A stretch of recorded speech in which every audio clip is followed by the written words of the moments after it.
Hello, my name is Sandy Millin and I'm a Director of Studies and a teacher trainer.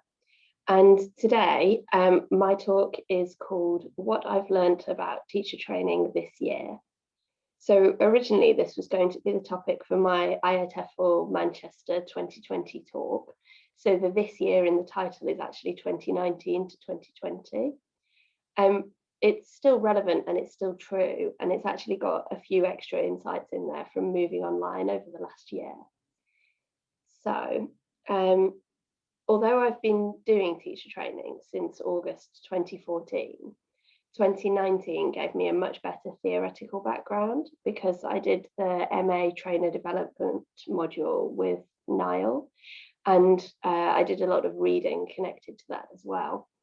As part of that process, I discovered that there are a lot more resources out there about training and teacher training than I realised, some of which are summarised in a post on my blog.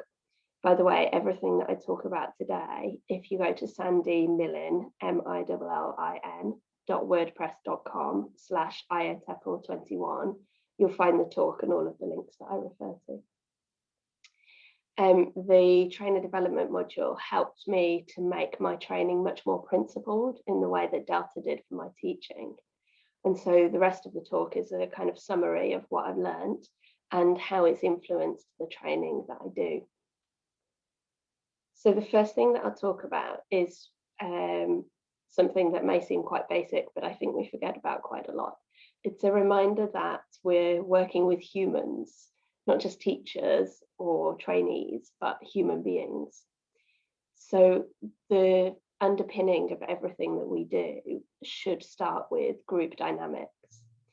We need to pay attention to this before we look at anything else, because if the group doesn't gel, if people aren't willing to talk to each other, then nothing else will work. People will be feeling uncomfortable in the environment.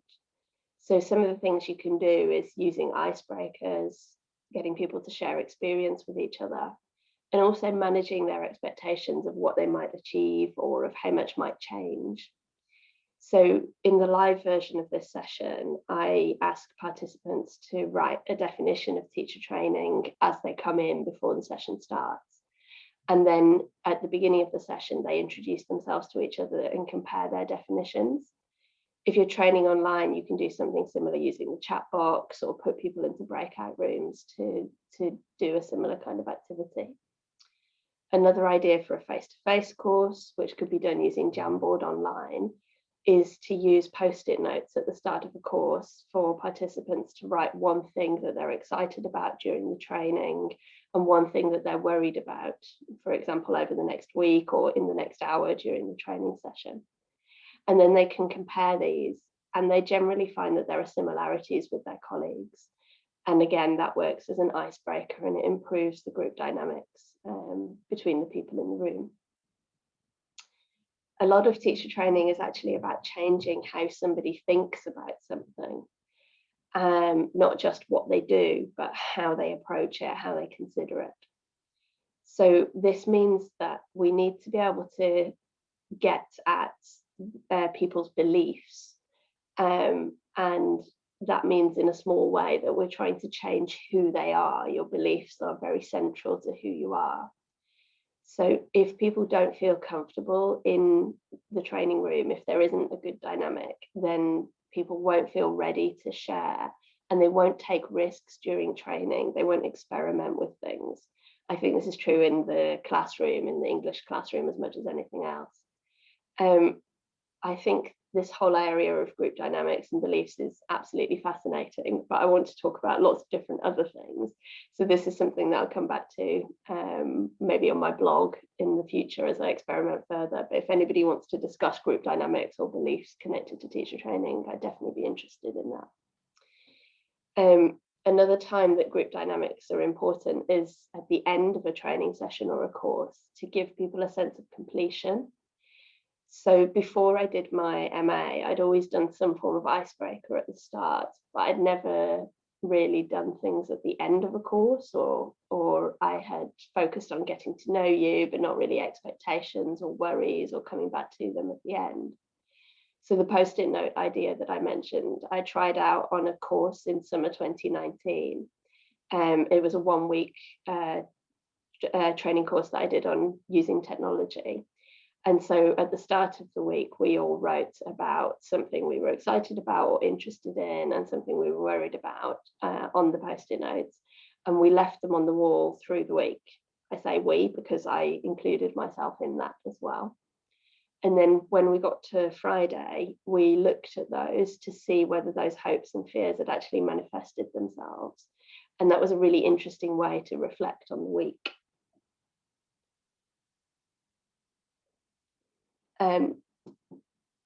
So that's all connected to kind of being human. The next big area that I want to think about is the idea of start where they are. So this is mentioned in a lot of literature, but particularly in the book Trainer Development by Wright and Belitho, which I would definitely recommend if you want to investigate more about teacher training. So one way that you can find out where the trainees are at the beginning of a training session is to get people to write down questions that they want the training to answer, or to get them to brainstorm ideas connected to the topic. By doing this, we can learn something from each other, and it actually puts everybody on an equal footing at the beginning of the training, rather than the trainer being the only knower, the only person who can bring knowledge to the table. It shows that all of us would like to learn something from the session. And again, this can help with group dynamics.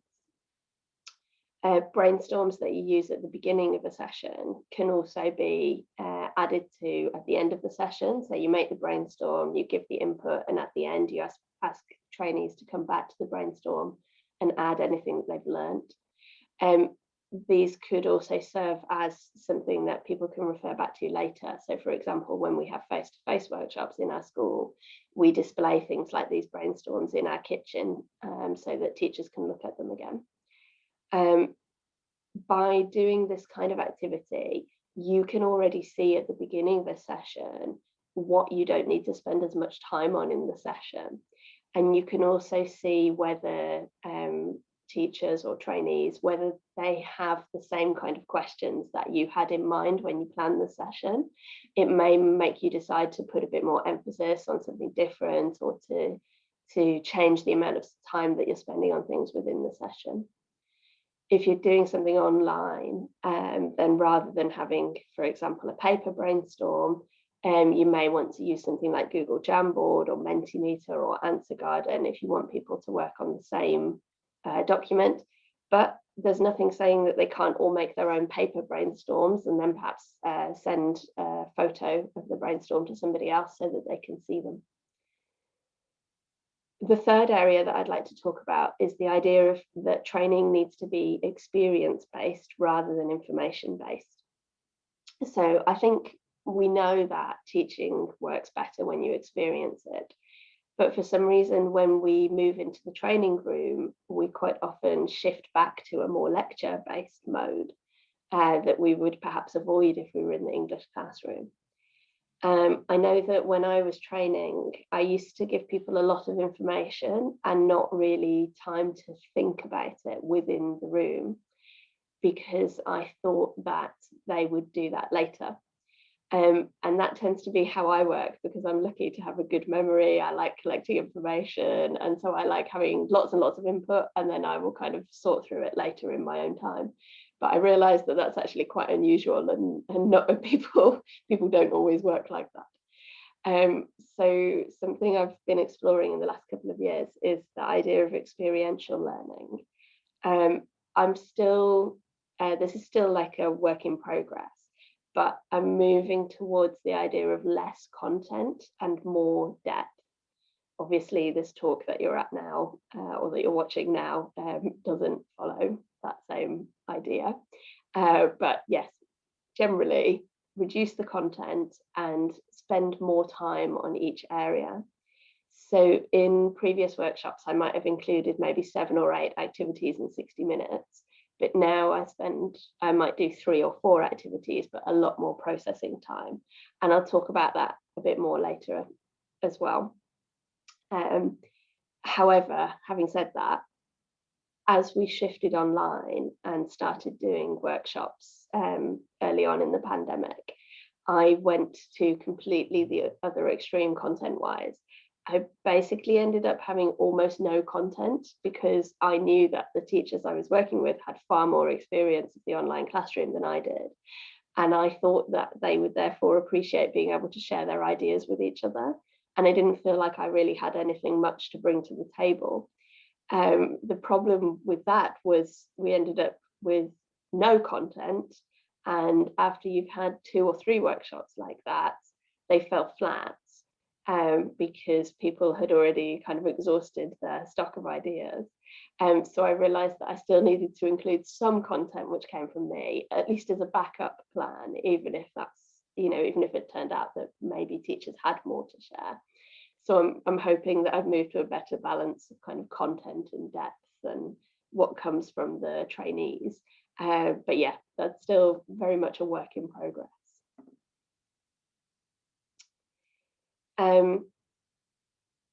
So then another area to think about then is the idea of increasing the impact of the trainings that you do.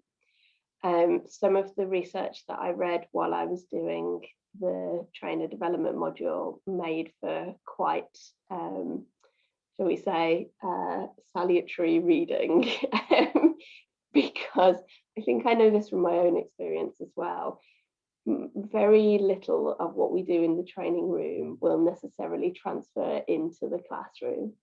And we need to make a conscious effort to actually maximize this transfer. So one of the things that I learned you could do, something that I try to do in my workshops now, is have a section in the workshop where the teachers use a course book or a lesson plan, and they talk about how they can adapt it in light of what they've learned in the workshop. So it's not just here are these activities, that's the end of the workshop, but rather here are these activities or these techniques. Now let's think about something you're actually using or going to do in the next week. Which of these techniques could you apply to that? It makes it much more concrete, and it means that when they come to teach that lesson plan or turn to that page of the course book or whatever it is, they're much more likely to actually remember what they did in the workshop because they've already made that connection more explicit. If it's something more like a list of techniques, for example, ways of doing error correction, teachers might choose 2 or 3 of them to try in the next week, and then ideally their mentor will ask them about that and refer back to the workshop and find out how it's gone. And so I try to dedicate about 15 minutes at least of a 60-minute workshop to this kind of thing. Basically, how are you going to transfer this learning to your actual teaching or to your work? I've only done one CELTA course since I did the trainer development, and it was my very first online course. So I'm still thinking about how to maximize this transfer within CELTA courses or pre-service training. But I always try to make explicit connections during input sessions if I know that trainees are going to teach a particular lesson. And I also try to refer back to input sessions and handouts when I do assisted lesson planning, but I'm not sure if this is the best way to maximize transfer or if there are other ways of doing this. So again, if you have any ideas, please do get in touch. I would definitely be interested in hearing them. So another area which I have really thought about over the last couple of years with my teacher training is the idea of learning through dialogue. This is something that Steve Mann and Steve Walsh recommend in this book, which is called Reflective Practice in English Language Teaching. I would definitely recommend this book for anyone who's interested in training or just improving their own practice. So they recommend reflection through dialogue as the best way to develop. And I think I've realized the importance of this in my own development since reading their book. It's made me realize just how much I've learned through dialogue and through communication like this, how much I get out of a conversation with somebody else about teaching or training. Another benefit of reflection through dialogue within a training session is that it helps group dynamics, and it helps everybody to feel valued if they're learning from each other and reflecting together. Again, that removes the trainer from that privileged position of being the only knower, and it kind of levels the playing field. So now I aim to include more reflection and discussion time in my sessions, and that's one of the ways that I've increased the depth and shifted the kind of content and reflection balance within my workshops. By having this discussion time, teachers can learn from each other, but they also have to formulate their own thoughts, and it helps them to get at their own beliefs through the questions of other people in the session. I know, for example, through blogging, which is a slightly different form of dialogue, but similar, that when somebody asks me a question, I then have to really think, what do I think about this? What do I believe about this? And that pushes my reflection and makes it more in-depth.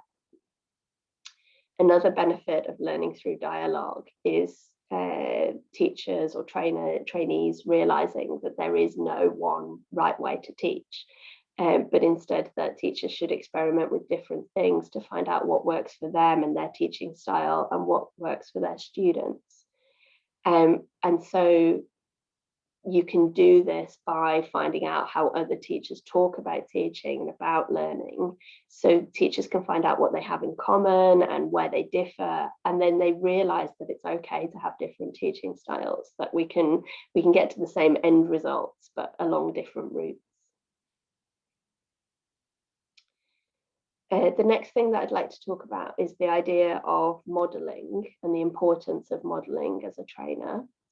Again, I think it's something that some of us do naturally, but this, like learning about this helped me to add the theoretical component to it, as I mentioned before, in the same way that Delta helped me to realize why I was doing things in my teaching. The reading helped me to realize why I was doing things in my training. So with modeling, it's the idea of practicing what you preach. So if you tell trainees to do something, make sure that you're doing it yourself as a trainer. So for example, if you tell them that they must include a variety of activities, then you need to make sure that you're also including a variety of activities. And this was something that I had trouble with when we moved to online workshops, because I didn't really know how to run a workshop online. I was brand new to online teaching. So I fell into a trap of always having, like all of my workshops for about 4 weeks were, let's share our experience and pull our ideas in a Google Doc. And this got old very quickly. And teachers were saying, you want us to vary our lessons, why aren't you varying your workshops? Fair point. I've got a lot more different techniques now for online workshops, and I think that means that the workshops are more effective for the teachers at our school.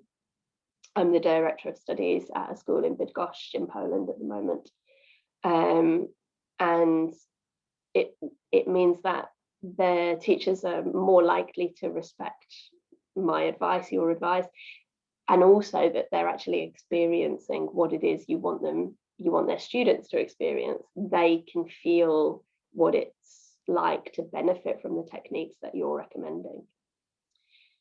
Having said that, if you are modeling and practicing what you preach, it is really important to make those connections explicit between what happens in the training room and what could happen in the classroom, especially for new teachers, but really for everybody. They can be hard to notice sometimes if a trainee or a teacher is in student mode. They may not actually think about the meta level of what is the trainer doing at the moment, how do I feel about it? So again, this comes back to the discussion and the dialogue and the reflection, that it's important to have that time after you've done the training for the teachers to think about how can they transfer this, what have they actually just done, how does that apply to their own teaching and to their students. The final area that I'd like to talk about is the idea of evaluation. So when we do training, I think that we quite often we don't think about what happens after we've done the training session. So this is something that Silvana Richardson and Gabrielle Diaz-Macchioli talked about in terms of like steps of training and what good training should involve, good professional development should involve. And so this influenced watching them talk at IATEFL a couple of years ago and reading, I think it was a Cambridge white paper about something called Inspire. That's their mnemonic of how to do good teacher training. This inspired me to introduce a post-workshop feedback form at our school. So at the end of a workshop, when we were in the face-to-face workshops, I would give the teachers a little piece of paper with 5 questions. So what do you need more help with? What will you take from this session into your lessons? Again, thinking about transfer. What should we keep the same? What should we change? And is there anything else that you want to tell us? So this helped us really refine our workshops and make them more suitable for our teachers. And it also models the idea of getting and responding to feedback with your students. What I have realised when I've prepared the talk for this year is that I actually haven't carried this through to online workshops, and we've had our final online workshop at school this year.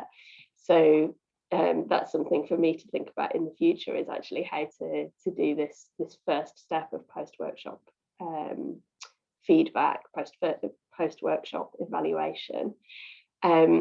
It's something that I haven't investigated much yet, but would like to think about more in the future is apart from the immediate thing of how do, of getting feedback at the end of a workshop, how do the workshops actually impact on what teachers do? So for example, at our school last year, we had a guest workshop from Emma Johnston, who was one of our former teachers, and he's now a CELTA trainer. And she showed our teachers how to use Jamboard and Padlet because we were only really using Google Docs up to that stage.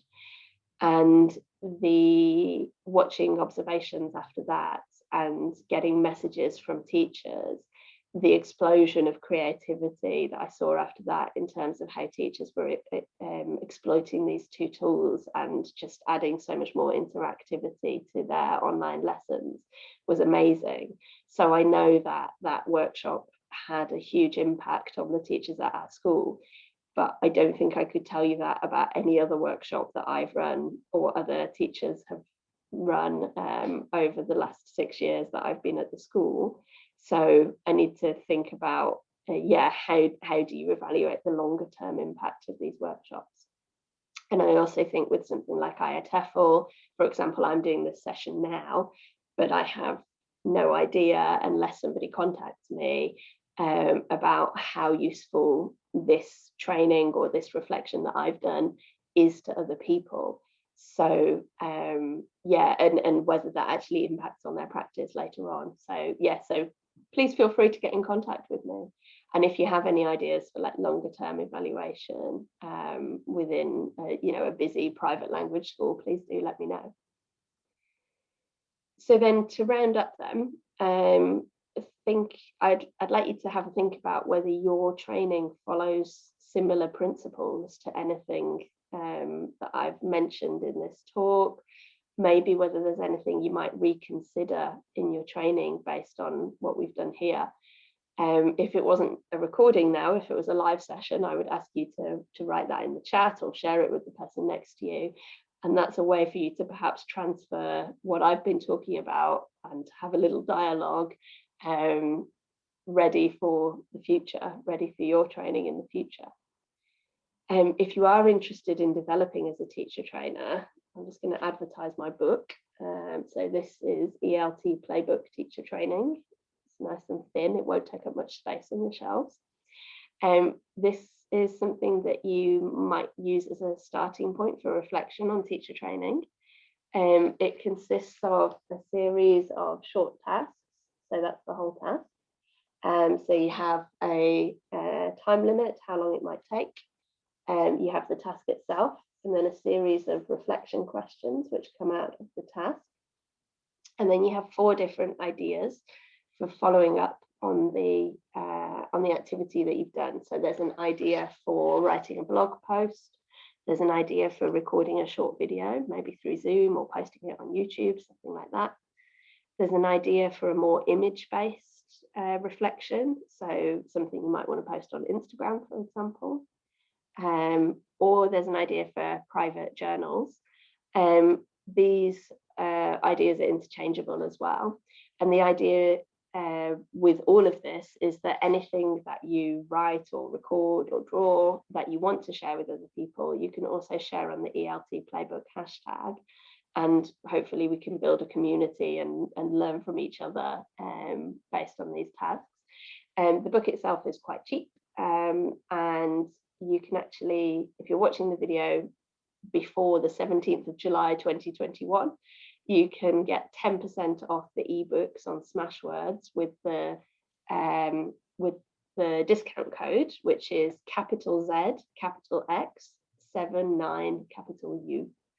And that will get you 30 reflective tasks covering the 6 different areas. So what is training, planning training, observation written feedback, observation spoken feedback, workshops and input, and other aspects.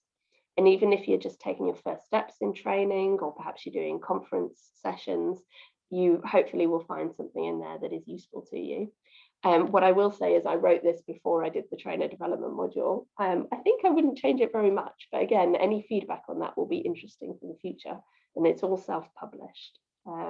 Yeah, so hopefully you found that talk useful, and there's something interesting that you can take away for your teacher training in the future. As I mentioned at the start, you can find the whole talk on sandymillin.wordpress.com/IATEFL21. And I'd be very interested to hear what you thought about it. Thank you very much, and enjoy the rest of your day.